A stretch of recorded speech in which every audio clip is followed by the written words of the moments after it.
Un hombre aborda un vuelo comercial en el Aeropuerto Internacional McCarran de Las Vegas. Traje de negocios discreto, maletín de cuero desgastado, pasaporte estadounidense con nombre de Joshua Mitchell. Detrás de él, una mujer revisa documentos de embarque. En la sala de espera, un fotógrafo ajusta el lente de su cámara. Pasajeros normales en una mañana normal, excepto ninguno de ellos trabaja para las empresas que afirman representar. 4 horas después, el Boeing 737 aterriza en una pista de emergencia en territorio hostil del desierto de Arizona, sin torres de control, sin servicios de rampa, solo arena y el rugido de motores que nunca debieron estar ahí. Las autoridades lo catalogarían como desviación por emergencia técnica, until las huellas digitales revelaron que 3 pasajeros llevaban identidades que no existían en ninguna base de datos civil. Este fue camuflaje perfeccionado, invisible, intrazable, una compañía aérea entera construida para una sola misión. El comandante golpeó 4 veces la puerta de la cabina antes de recibir respuesta. Lo que encontró dentro activaría una investigación internacional que expondría la maquinaria invisible del espionaje moderno. La tripulación mostraba credenciales impecables, licencias de vuelo válidas, nada que sugiriera irregularidades. Sin embargo, en cuestión de horas, agencias de inteligencia de 3 continentes intercambiaban comunicaciones encriptadas sobre una aerolínea que había operado durante 8 meses sin que nadie cuestionara su legitimidad. Desert Sky Airlines no era su nombre real. La empresa era una de 23 identidades corporativas usadas durante 2 años de operaciones en las sombras entre Nevada, Texas y territorio enemigo. Para el Departamento de Transporte, era solo otra compañía charter que transportaba ejecutivos. Para el Mossad, era Operación Espejismo, un activo de infiltración autorizado en los niveles más altos del gobierno israelí. Y para los pasajeros que volaron en sus aviones esa mañana, era simplemente transporte confiable entre ciudades estadounidenses. Lo que ninguno sabía era que el piloto no era realmente piloto comercial, que la azafata había completado entrenamiento de combate en instalaciones clasificadas, que bajo los asientos delanteros descansaban equipos de comunicación satelital más sofisticados que los usados por la NASA. La maquinaria de infiltración había sido puesta en movimiento meses antes, y para cuando el vuelo despegó de Las Vegas, la penetración de territorio enemigo ya era una certeza matemática.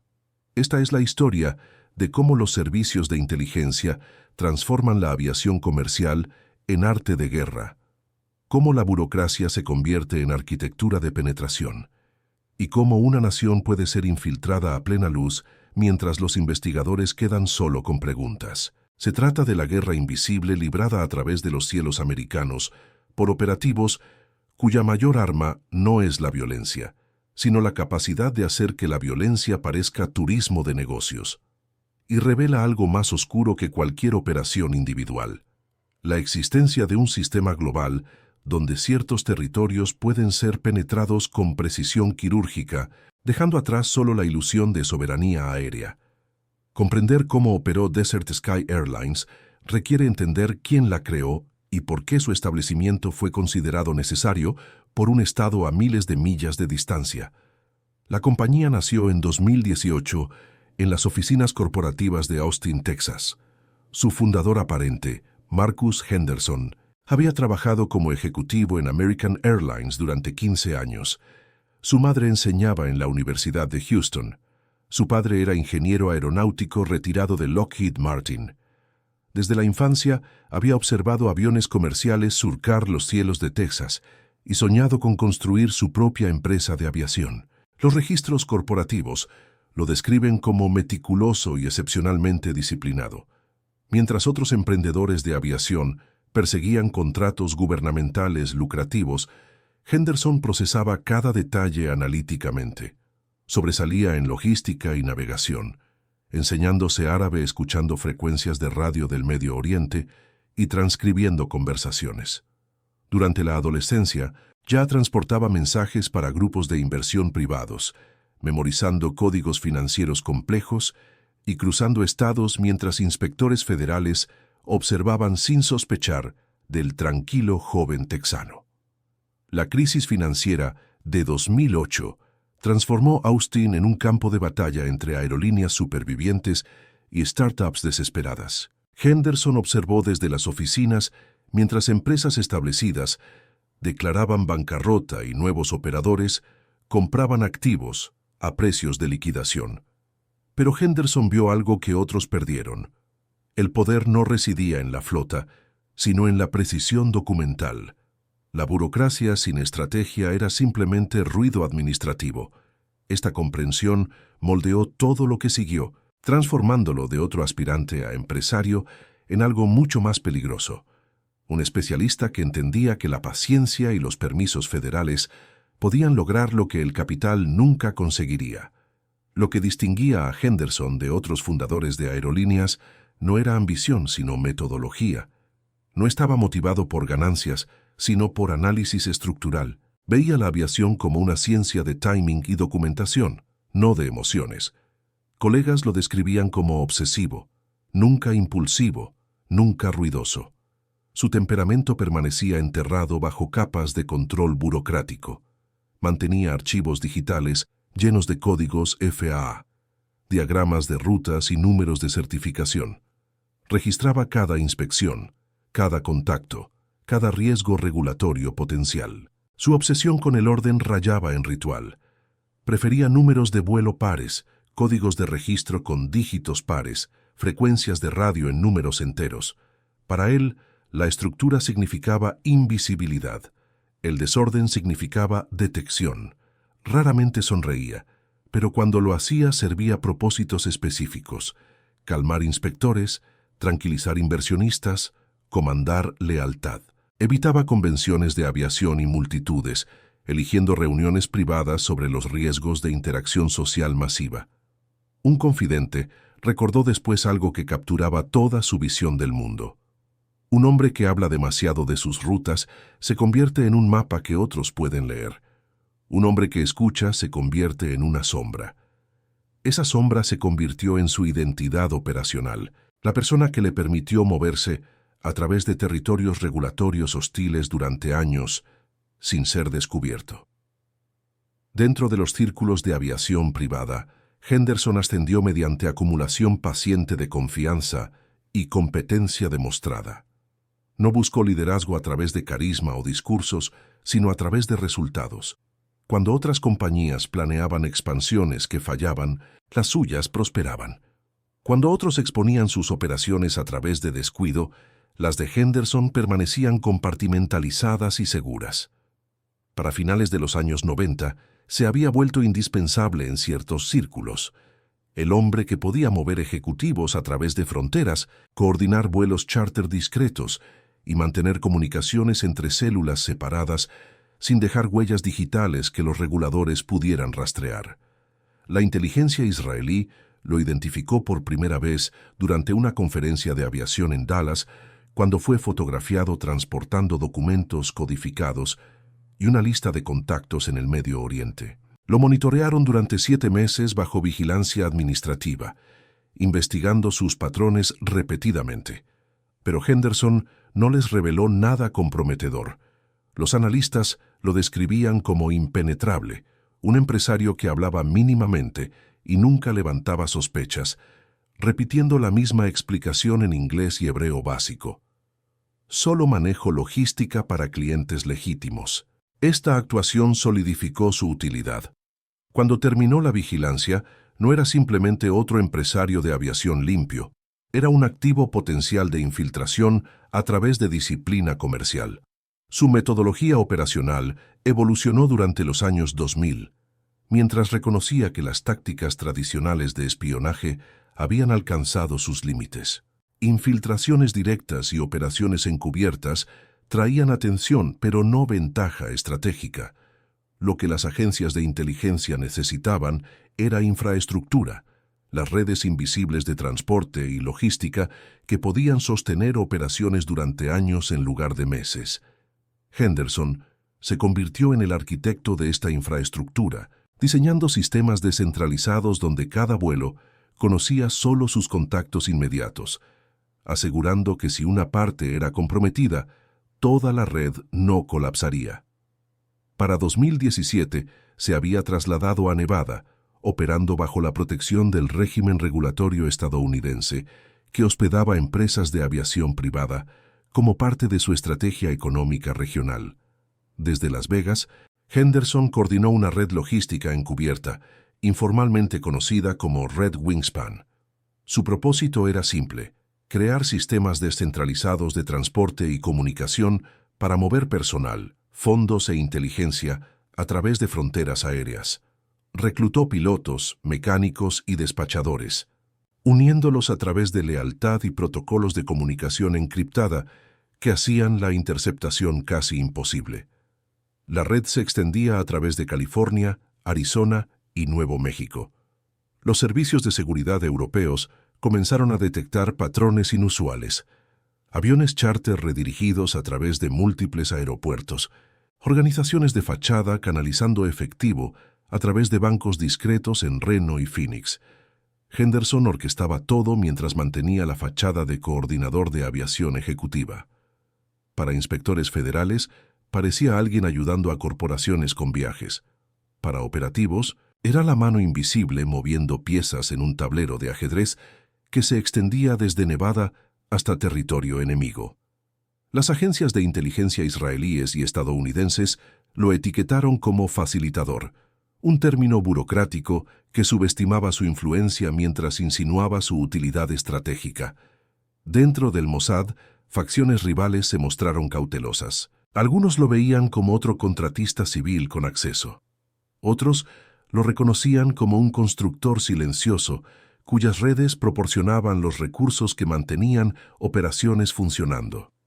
Pero ninguno podía igualar su acceso a la infraestructura aérea estadounidense o su seguridad operacional. Henderson había logrado algo raro en ese mundo: se había vuelto indispensable, y eso lo hacía temporalmente intocable. Sus métodos eran quirúrgicos en lugar de espectaculares. Cuando un colaborador necesitaba ser transportado discretamente, el movimiento parecía viaje de negocios rutinario.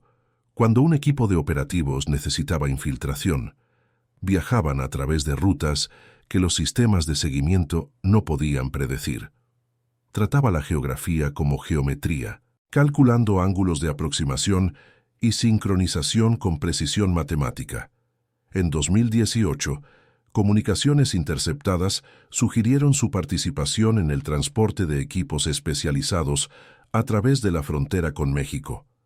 Aunque nunca apareció en mensajes oficiales, manifiestos de carga revelaron transacciones que coincidían con la logística de la operación. Para el Mossad, esto confirmó que Henderson no solo facilitaba transporte, sino dirigía operaciones específicas de infiltración. Entre 2018 y 2020, reportes de inteligencia lo vincularon a redes de transporte coordinadas, moviendo personal avanzado desde instalaciones en Israel a través de rutas de Nevada. Diseñó corredores aéreos que explotaban espacio aéreo civil y sincronización para evadir vigilancia estadounidense.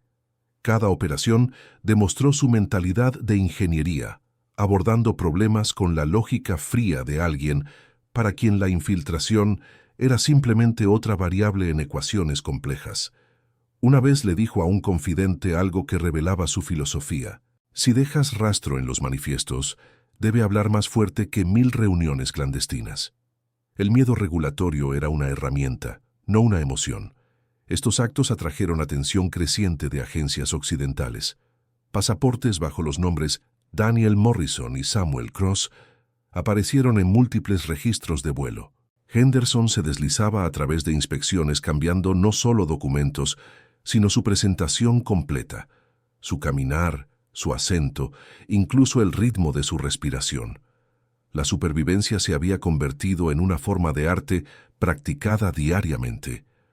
Entendía que el momento en que te volvías predecible era el momento en que te volvías vulnerable, así que abrazó el caos en sus movimientos mientras mantenía control rígido sobre sus operaciones. En marzo de 2019, una inspección sorpresa de la FAA en una instalación de mantenimiento en Reno destruyó un cargamento de equipos de comunicación destinados a operaciones encubiertas. Las autoridades locales lo declararon violación menor de regulaciones, pero reportes clasificados vincularon el incidente a interceptación del FBI, guiada por información filtrada desde dentro de la red de Henderson. Desde ese momento, comenzó a purgar sus rangos, removiendo silenciosamente a cualquiera cuya lealtad pareciera cuestionable. La confianza se convirtió en una moneda medida en términos absolutos. ¿Eras completamente confiable o completamente prescindible? Para 2020, Henderson se había convertido en uno de los hombres más buscados en múltiples bases de datos de inteligencia. Analistas de la CIA y MI6 catalogaron sus patrones de viaje, identificando al menos 17 identidades falsas usadas durante 5 años. Sus movimientos trazaban a través de Denver, Phoenix y Albuquerque, siempre dejando huellas digitales mínimas. Interpol lo marcó como operativo transnacional. Aunque pocos fuera de círculos clasificados conocían su rostro real, había perfeccionado el arte de estar simultáneamente en todas partes y en ninguna. Un fantasma cuya influencia era innegable, pero cuya ubicación permanecía perpetuamente incierta. Entonces, a mediados de 2020, el directorio interno del Mossad lo colocó en la lista verde, un registro clasificado de individuos considerados activos legítimos para cooperación en el extranjero. La decisión siguió semanas de debate entre líderes políticos y de seguridad que determinaron que reclutarlo cortaría años de desarrollo de infraestructura de infiltración en América del Norte. Su cooperación, argumentaron, sería tanto mensaje como necesidad. La autorización llegó a través de una transmisión encriptada, conocida solo por su frase código, Operación Espejismo del Desierto. Lo que Henderson no sabía mientras continuaba sus movimientos cuidadosos a través de ciudades estadounidenses era que cada paso se había convertido en parte de una negociación. Equipos de vigilancia israelíes lo rastrearon de Austin a Las Vegas, Phoenix a Denver. Analistas en Tel Aviv estudiaron sus patrones, buscando el momento vulnerable cuando las condiciones operacionales se alinearían perfectamente. Necesitaban una ubicación donde un reclutamiento pudiera ser ejecutado como encuentro de negocios rutinario, donde operativos pudieran hacer contacto y extraer compromisos sin levantar sospechas, y donde las consecuencias diplomáticas pudieran ser manejadas a través de negabilidad plausible. La oportunidad se materializó cuando la inteligencia detectó que Henderson planeaba expandir operaciones desde Nevada hacia Arizona mediante vuelos comerciales regulares. La ruta interestatal ofrecía condiciones casi perfectas, ambiente controlado, horario predecible, múltiples puntos de contacto. Los vuelos charter presentaban ventajas únicas sobre hoteles o oficinas. El sistema cerrado limitaba variables. El movimiento proporcionaba cobertura para aproximación operacional y la infraestructura de seguridad de destino podía ser evitada completamente, ya que el reclutamiento concluiría antes de la llegada. La unidad cesarea del Mossad comenzó planificación operacional inmediatamente. Cesarea se especializaba en reclutamientos en el extranjero, extrayendo miembros de las unidades militares más élite de Israel y sometiéndolos a años de entrenamiento adicional en vigilancia, armas, protocolos de escape y el acondicionamiento psicológico requerido para reclutar con distanciamiento profesional. Sus operaciones siguieron una plantilla refinada durante décadas. Tamaño mínimo de equipo para reducir exposición, compartimentalización máxima para prevenir compromiso y compromiso absoluto con no dejar evidencia rastreable. 3 operativos fueron seleccionados para la misión Nevada-Arizona. Sus identidades de cobertura se construyeron a partir de fragmentos de vidas reales respaldadas por pasaportes meticulosamente falsificados que habían costado meses preparar. Entrarían a Estados Unidos separadamente, se establecerían bajo pretextos de turismo ejecutivo y coordinarían la operación a través de dispositivos encriptados que aparecían como electrónicos ordinarios. Los perfiles psicológicos de operativos elegidos enfatizaban rasgos específicos: capacidad para mantener cobertura bajo estrés, comodidad con soledad y capacidad para compartimentalización moral que permitía ejecución de misiones de reclutamiento sin trauma subsecuente. El 9 de octubre de 2020, el equipo llegó al Aeropuerto Internacional McCarran de Las Vegas usando los nombres Rebecca Foster, Michael Thompson y David Richardson. Sus tiempos de entrada fueron escalonados para evitar reconocimiento de patrones por sistemas de seguridad. Cada uno portaba equipaje liviano, conteniendo equipo de comunicaciones integrado en cargadores y baterías portátiles. Se movían con la facilidad practicada de viajeros experimentados. Nada en su comportamiento sugería el propósito de reclutamiento detrás de su presencia. Su base de operaciones era un apartamento alquilado bajo el nombre de un empresario de Nevada fallecido, una de muchas propiedades fantasma mantenidas por inteligencia israelí a través de ciudades estadounidenses. Dentro, establecieron un puesto de comando con enlaces satelitales encriptados a Tel Aviv. La ubicación del apartamento cerca del aeropuerto McCarran proporcionaba acceso fácil a centros de transporte mientras mantenía suficiente distancia de áreas turísticas donde operativos extranjeros podrían atraer atención. Henderson había estado bajo vigilancia desde su llegada a Las Vegas 3 días antes. Un sensor colocado detrás del marco de la puerta de su suite de hotel monitoreaba movimiento, temperatura y sonido. Cuando registró su compañía para vuelos charter regulares Arizona-Nevada, la operación entró en su fase final. El equipo dividió responsabilidades con precisión quirúrgica. Foster seguiría la actividad financiera y movimientos de Henderson. Thompson se establecería en la misma red de vuelos charter, haciéndose pasar por consultor de aviación casual. Richardson manejaría logística, comunicaciones y coordinación de contacto. Cámaras ocultas en el hotel de Thompson transmitían video encriptado a Tel Aviv, donde analistas registraron cada detalle de la rutina de Henderson. Notaron sus hábitos. Café matutino a las 7:30 exactamente. Desayuno tardío alrededor de las 9:15, llamadas telefónicas breves en hebreo a intervalos irregulares, largos silencios mirando desde su balcón.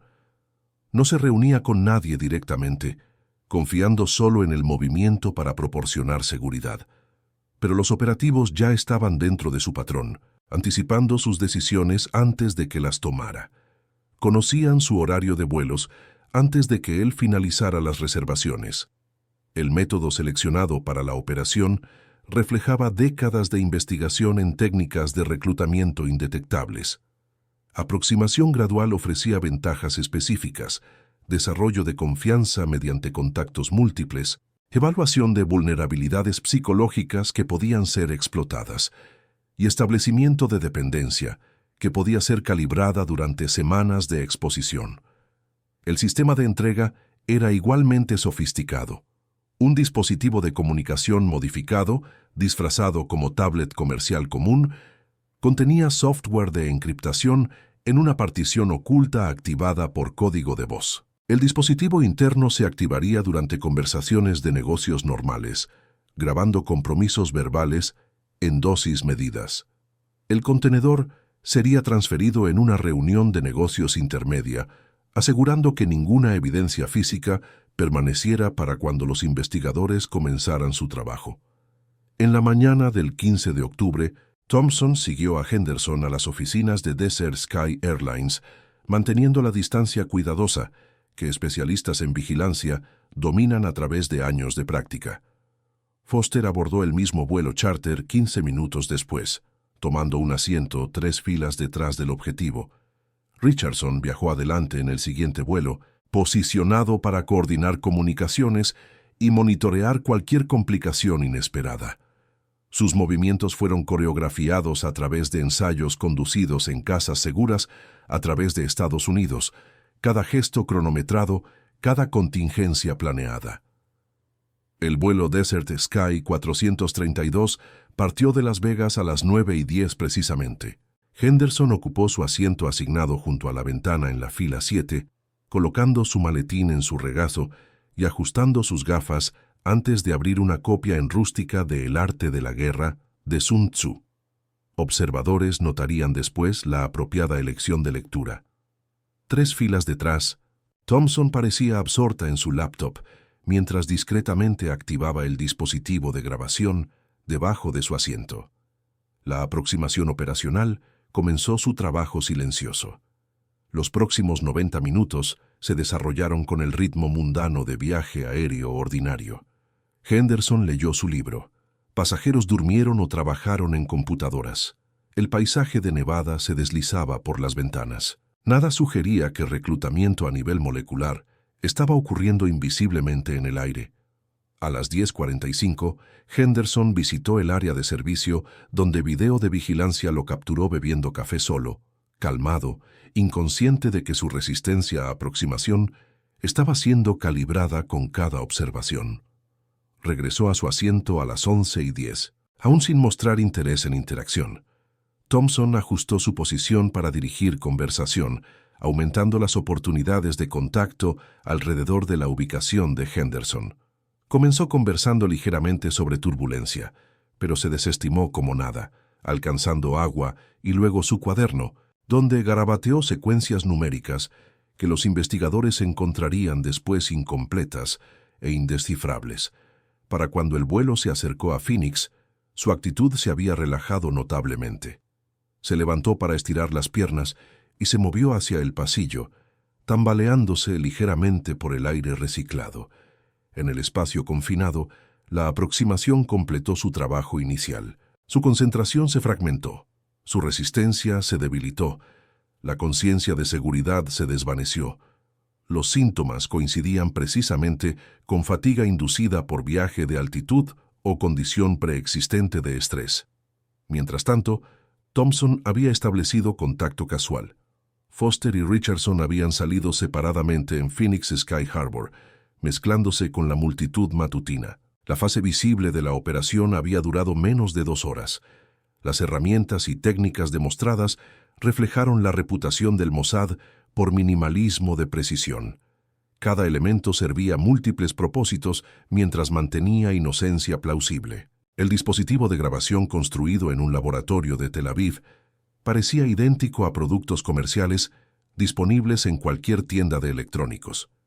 Su mecanismo interno fue activado por movimiento, perfecto para viaje aéreo, donde vibración constante proporcionaba condiciones de activación naturales. El retraso de la aproximación significaba que los operativos podían estar a horas de distancia, antes de que los efectos se manifestaran completamente. La comunicación entre agentes ocurrió a través de pulsos Bluetooth codificados emitidos desde audífonos modificados. Cada mensaje duraba menos de 1 segundo y codificado en cambios de frecuencia imperceptibles para el oído humano. Un solo pulso significaba objetivo confirmado. 3 pulsos indicaban abortar. Ninguno fue necesario ese día. Para ocultar evidencia, Richardson descartó el dispositivo de grabación en un contenedor de reciclaje en la Terminal 4 del aeropuerto de Phoenix, donde después sería triturado con desechos industriales. El dispositivo de seguimiento usado para monitorear movimientos de Henderson fue programado para autofreírse al perder señal, borrando todos los datos. La operación estuvo a segundos de exposición múltiples veces. Un agente de seguridad del aeropuerto en Las Vegas había cuestionado brevemente el equipaje de Thompson, pausando en el dispositivo de grabación.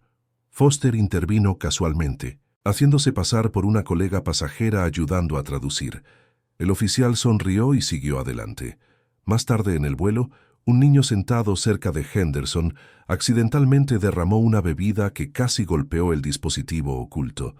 Thompson lo recuperó con calma practicada, enmascarando el terror bajo su exterior compuesto. Cada segundo llevaba el peso de desastre potencial, pero el destino o el cálculo llevó la misión adelante sin fallas.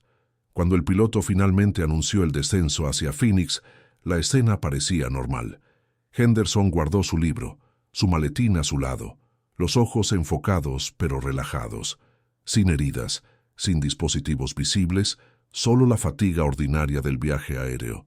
El personal de emergencia no fue requerido. Su identificación lo listaba como Marcus Henderson, consultor de aviación 41 años de edad. El reporte inicial no notó actividad inusual.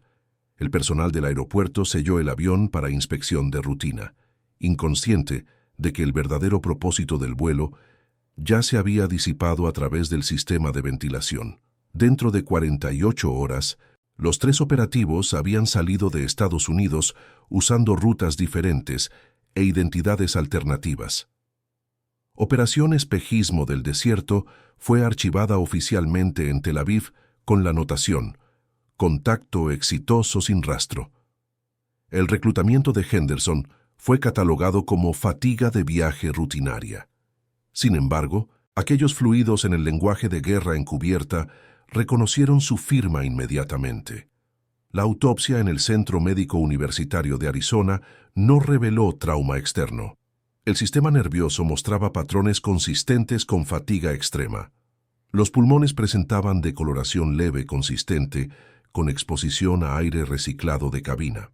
Los toxicólogos no detectaron sustancias químicas inusuales en el torrente sanguíneo. El reporte preliminar concluyó agotamiento inducido por estrés de viaje o exposición a contaminante desconocido. Un patólogo notó privadamente algo inquietante: la particular simetría del comportamiento alterado, cambio de personalidad sin envenenamiento visible. Demasiado limpio, le dijo a un colega, casi como si alguien hubiera querido que pareciera natural. Cuando Interpol procesó las huellas digitales de Henderson, su verdadera identidad emergió inmediatamente. Dentro de horas, comunicaciones encriptadas comenzaron a fluir entre agencias de inteligencia en Tel Aviv, Bruselas y Washington. Los servicios de seguridad estadounidenses revisaron video de vigilancia de los aeropuertos McCarran y Sky Harbor, descubriendo anomalías.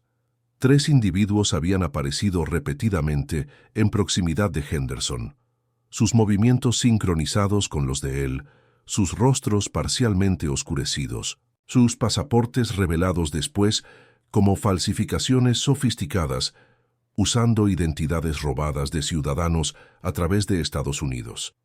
El escándalo resonó con la operación de 2010 en Dubái, cuando operativos del Mossad usaron documentos falsificados similares durante el asesinato del comandante de Hamas Mahmoud al-Mabhouh.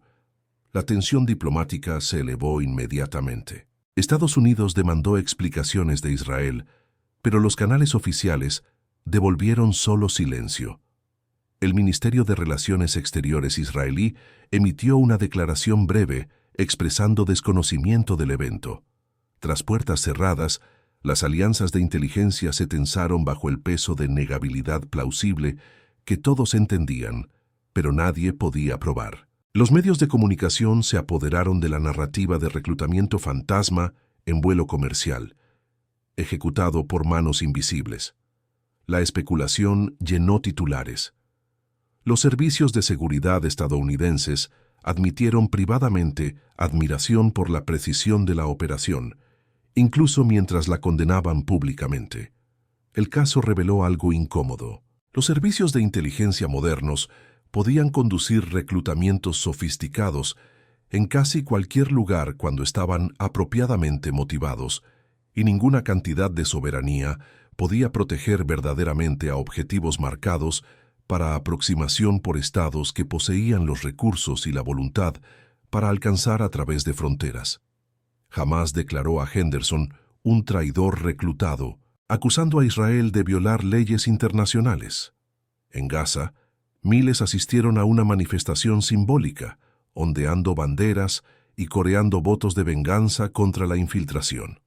En Tel Aviv, oficiales ni confirmaron ni negaron participación, manteniendo la ambigüedad estratégica que caracterizaba todas las operaciones sensibles. El gobierno estadounidense enfrentó indignación doméstica sobre la violación de espacio aéreo soberano.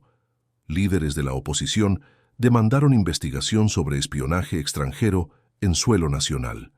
Tras bambalinas, canales de inteligencia de la OTAN reevaluaron actividad israelí dentro de Estados Unidos, silenciosamente endureciendo vigilancia. Pero la memoria pública se desvaneció rápidamente, consumida por crisis más nuevas. La muerte operacional de Henderson, como muchas antes, se disolvió en la niebla gris de necesidad geopolítica. Solo aquellos operando en las sombras recordaron su perfección.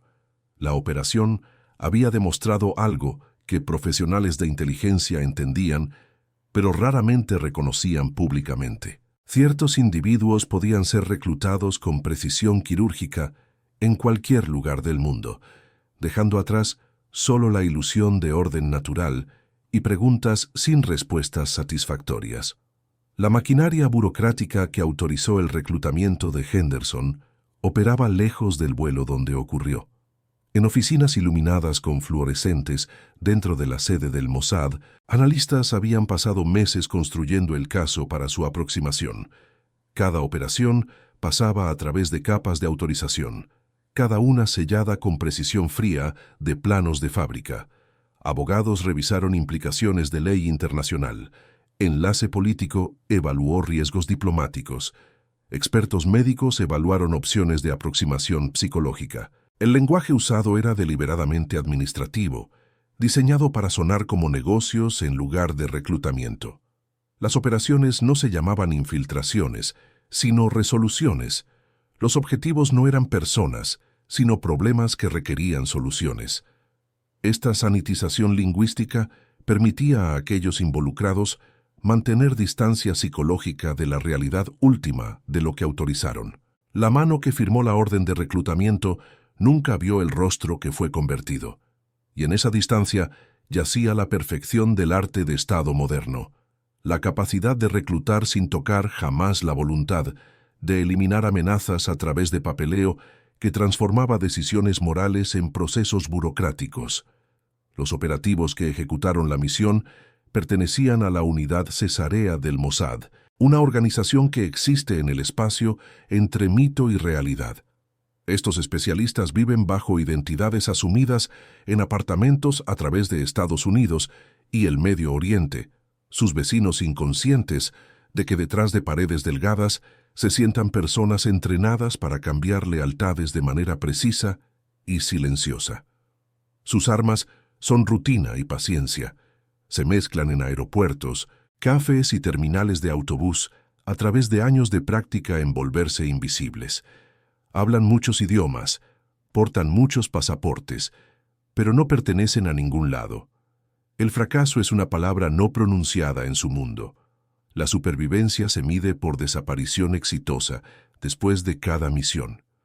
No dejan medallas, tumbas o banderas. Sus victorias se marcan solo por silencio y la ausencia de aquellos a quienes han sido enviados a convertir. Y cuando uno de ellos se retira, reasigna o simplemente desvanece, nadie hace preguntas. Las legiones invisibles existen solo como susurros en corredores donde las naciones intercambian negabilidad por dominancia.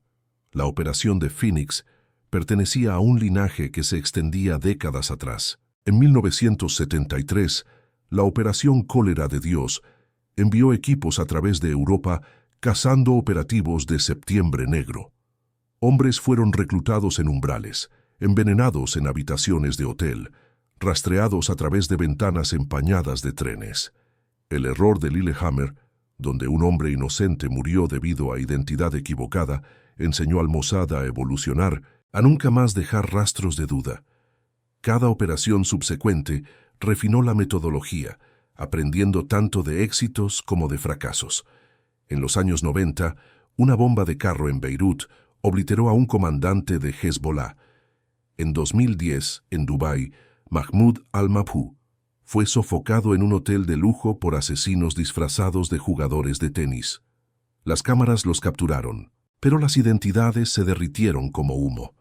El reclutamiento de Marcus Henderson fue un eco de estas operaciones, nacido de décadas de invisibilidad aprendida. Cada método, cada misdirección, era herencia pasada a través de generaciones de operativos que perfeccionaron el arte de hacer que la gente desaparezca. Para los palestinos, la conversión de Henderson provocó luto inmediato, mezclado con desafío. En los callejones abarrotados de Gaza, su fotografía apareció enmarcada en tela negra. Miles se reunieron para ceremonias funerarias simbólicas, coreando su nombre y prometiendo resistencia continua. Los oradores lo aclamaron como un mártir de precisión, alguien que luchó con intelecto en lugar de armas. El sonido del duelo se mezcló con promesas de venganza, el ritmo familiar de un conflicto donde cada reclutamiento alimenta el ciclo en lugar de terminarlo. En Tel Aviv, el evento pasó sin ceremonia pública. Dentro de oficinas de inteligencia, analistas archivaron el expediente de la misión con distanciamiento clínico. Para ellos la emoción no tenía lugar en evaluación operacional. El objetivo había sido logrado. Las redes de Hamás en Estados Unidos serían interrumpidas, al menos temporalmente. Sin embargo, incluso dentro del Mossad, algunos sintieron el peso de lo que había sido hecho. Cada victoria llevaba ecos de inevitabilidad. Un nombre más borrado, un expediente más cerrado, un ciclo más de violencia diferido en lugar de terminado. La reacción internacional reveló las contradicciones del arte de Estado moderno. Estados Unidos protestó la violación de soberanía mientras entendía privadamente que poco podía hacerse. Las naciones europeas condenaron la operación públicamente mientras sus servicios de inteligencia estudiaban sus métodos para aplicación potencial.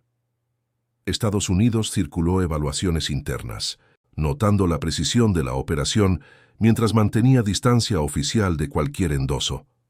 El lenguaje diplomático enmascaraba la realidad que la mayoría de gobiernos reconocía. El reclutamiento como política exterior continuaría mientras las naciones poseyeran tanto motivación como capacidad. La conversión de Henderson alteró poco en la superficie, pero se propagó a través de la arquitectura de operaciones encubiertas mundiales. Hamás reorganizó sus canales estadounidenses, aprendiendo de su precisión y su caída. Jóvenes operativos estudiaron sus métodos mientras notaban los errores que llevaron a su exposición. Su leyenda se convirtió tanto en instrucción como en advertencia. Sé invisible, pero nunca creas que eres intocable. Israel fortaleció su reputación de alcance global, enviando el mensaje que ninguna protección era absoluta y ninguna ubicación verdaderamente segura. En los años siguientes, nuevas figuras se alzaron para llenar la ausencia de Henderson. Cada una aportaba fragmentos de su metodología, pero ninguna su moderación. El equilibrio que había mantenido entre estrategia y violencia se disolvió, dando lugar a líderes impulsados más por venganza que por visión. Así, el reclutamiento que buscó estabilidad en su lugar invitó una nueva generación de caos, la consecuencia predecible de convertir técnicos y dejar ideólogos para llenar el vacío. La verdad que emergió de la operación de Phoenix fue más oscura que cualquier conversión individual. Reveló un mundo construido sobre decisiones invisibles, donde la justicia se mide en secreto y la moralidad se disuelve en tinta clasificada. Las naciones reclutan silenciosamente. La verdad sobrevive solo como rumor, y la maquinaria del poder estatal avanza sin pausa o responsabilidad. Henderson se convirtió en otro nombre en una lista que nunca termina, su expediente cerrado y borrado, mientras en algún lugar en las profundidades burocráticas de sedes de inteligencia, otro nombre ya estaba siendo preparado para destino similar. El vuelo aún corre entre Las Vegas y Phoenix. Pasajeros se sientan en el asiento 7, inconscientes de lo que pasó allí. Viajeros ocupan el mismo asiento donde Henderson fue convertido, sus rutinas matutinas intocadas por historia que pasó silenciosamente a través de su compartimiento. El sistema de ventilación de la cabina ha sido limpiado 10.000 veces desde esa mañana de octubre. El sistema de circulación de aire continúa su reciclaje infinito de respiración y espacio. Nada marca la ubicación de su conversión porque así se ve la perfección, ordinaria, poco notable, sin dejar rastro de que algo extraordinario jamás ocurrió. Desert Sky Airlines continuó operando durante 18 meses después del incidente de Henderson. Para observadores externos, la compañía funcionaba como cualquier empresa charter regional. Vuelos programados regulares, mantenimiento de rutina, personal cortés. Los manifiestos de pasajeros mostraban ejecutivos, consultores, turistas, operaciones completamente normales. Pero analistas de inteligencia notaron patrones sutiles. Ciertos vuelos transportaban pasajeros cuyos perfiles no coincidían con destinos comerciales lógicos. ejecutivos petroleros volando a bases militares remotas, consultores tecnológicos visitando instalaciones de investigación clasificada. Los registros financieros revelaron transacciones inusuales. Pagos de compañías que existían solo en documentos. Transferencias bancarias originadas desde cuentas en Suiza y las Islas Caimán. Contratos de mantenimiento con proveedores que no tenían instalaciones físicas verificables. En febrero de 2021, un mecánico de Desert Sky Airlines contactó al FBI después de descubrir equipos de comunicación no estándar instalados en varias aeronaves. Los dispositivos parecían sistemas de entretenimiento ordinarios, pero contenían transmisores satelitales capaces de comunicación encriptada con estaciones terrestres no identificadas. La investigación subsecuente reveló que Desert Sky había sido infiltrada sistemáticamente durante su existencia. Personal clave portaba identidades falsas. Los pilotos tenían entrenamiento militar no declarado. El personal de tierra tenía acceso a sistemas de seguridad aeroportuaria que excedían sus roles oficiales. Los manifiestos de vuelo fueron analizados retrospectivamente. Patrones emergieron que sugerían operaciones coordinadas de inteligencia. Vuelos que coincidían con eventos geopolíticos significativos, pasajeros que aparecían en múltiples rutas bajo nombres diferentes, destinos que correspondían con ubicaciones de interés estratégico. En abril de 2021, agentes federales ejecutaron redadas simultáneas en instalaciones de Desert Sky Airlines en Nevada, Arizona y Nuevo México. Encontraron equipos de comunicación militar, documentos codificados y mapas detallados de infraestructura gubernamental sensible. La compañía fue inmediatamente clausurada. Los activos fueron confiscados. El personal fue arrestado para interrogatorio, pero las investigaciones revelaron algo inquietante. La mayoría de empleados genuinamente creían estar trabajando para una compañía de aviación legítima. Solo una docena de individuos clave conocían la verdadera naturaleza de las operaciones. El resto había sido reclutado como cobertura, proporcionando autenticidad a través de ignorancia genuina. Los interrogatorios revelaron la sofisticación del engaño. Empleados describían trabajos completamente normales: procesar reservaciones, mantener aeronaves, coordinar horarios. Sus salarios llegaban puntualmente. Sus beneficios eran competitivos.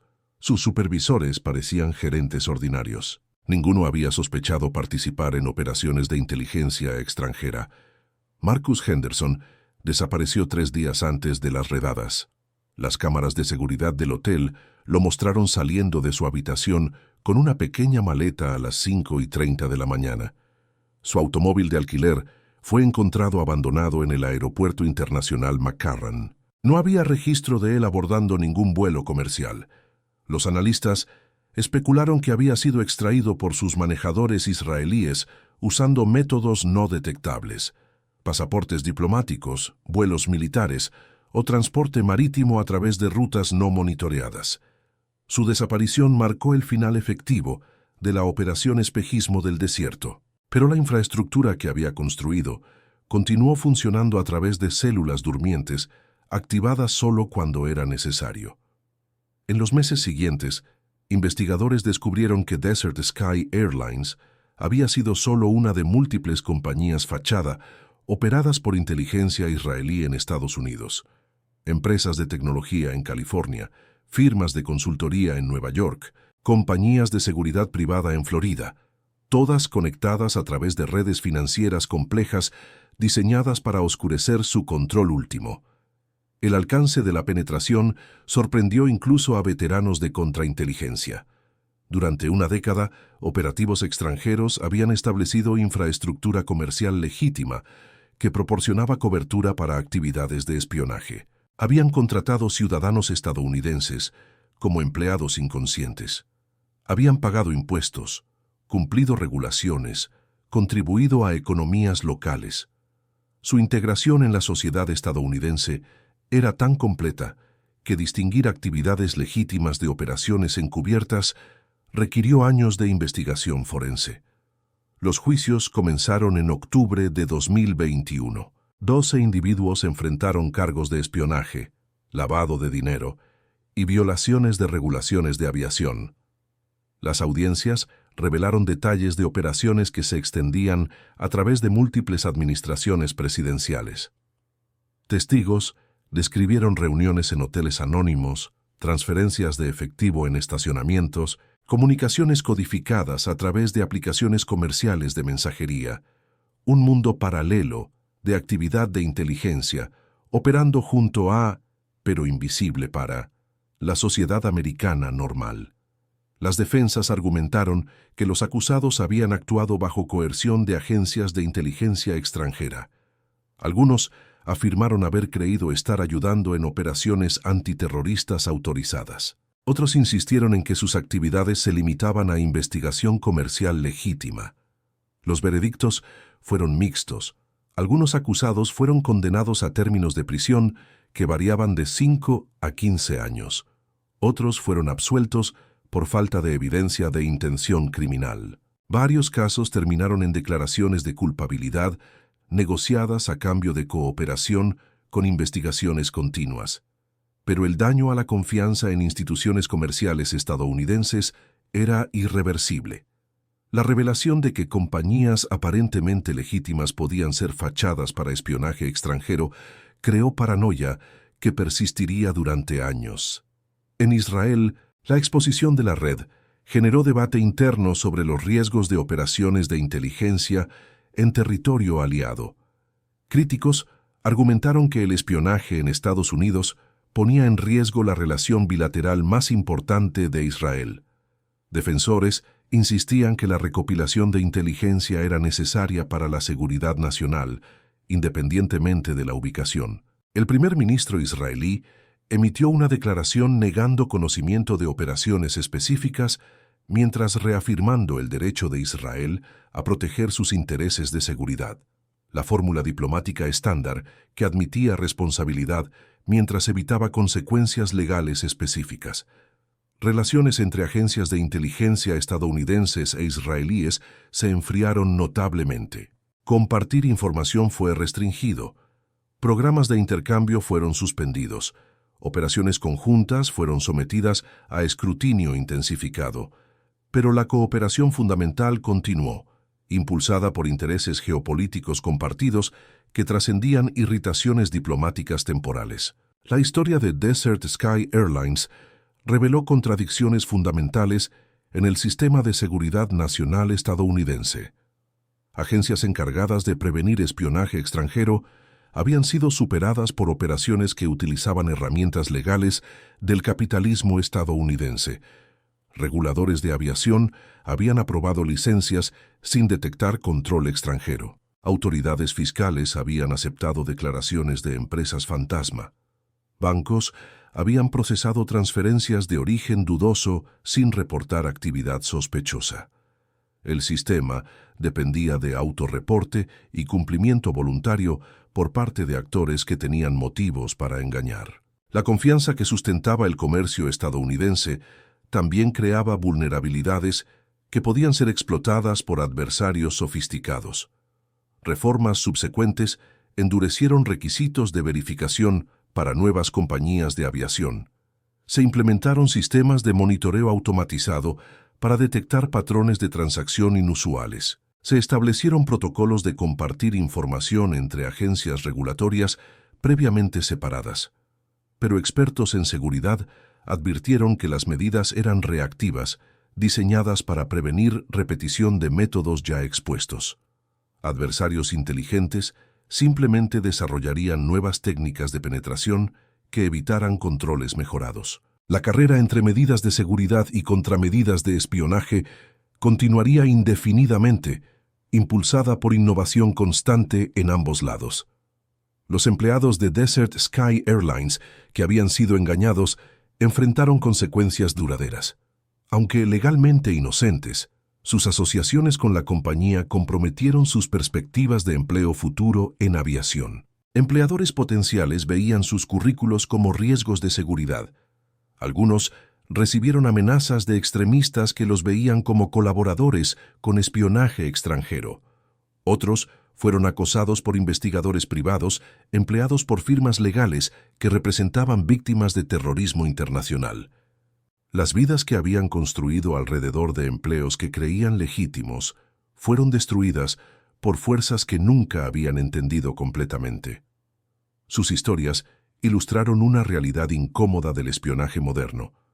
Las operaciones más efectivas dependían de víctimas involuntarias cuya cooperación era obtenida a través de engaño en lugar de coerción. Familias fueron destrozadas. Carreras fueron terminadas. Comunidades fueron divididas por sospechas mutuas. Los costos humanos de la Guerra de las Sombras se extendieron mucho más allá de aquellos que conscientemente eligieron participar. Marcus Henderson nunca fue encontrado. Los investigadores rastrearon rumores de su presencia en múltiples países, pero nunca confirmaron ningún avistamiento. Se convirtió en un fantasma, posiblemente vivo en algún lugar bajo otra identidad, posiblemente eliminado por sus manejadores, para prevenir futuras exposiciones.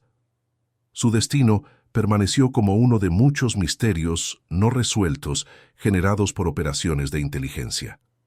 En el mundo de espionaje profesional, el conocimiento detallado de operaciones sensibles hacía que los individuos fueran simultáneamente valiosos y peligrosos. La lealtad era una mercancía que podía ser comprada, vendida o eliminada según las circunstancias cambiantes. ¿Qué revela la historia de Desert Sky Airlines sobre el mundo en que vivimos? Que ciertas naciones pueden penetrar otras en cualquier lugar, en cualquier momento, mediante estados que poseen la voluntad y recursos para alcanzar a través de fronteras comerciales. Que la soberanía significa nada cuando naciones poderosas deciden que alguien debe ser reclutado o neutralizado. Que la verdad se convierte en lo que permanece después de que la evidencia se desvanece en archivos clasificados. Que la justicia opera a través de procedimientos diseñados para evitar responsabilidad en lugar de asegurarla. Estas operaciones ocurren en silencio, archivadas en expedientes que nunca leerás. Pero los patrones emergen cuando sabes dónde buscar. La próxima operación enterrada ya se está desarrollando en algún lugar, esperando ser revelada.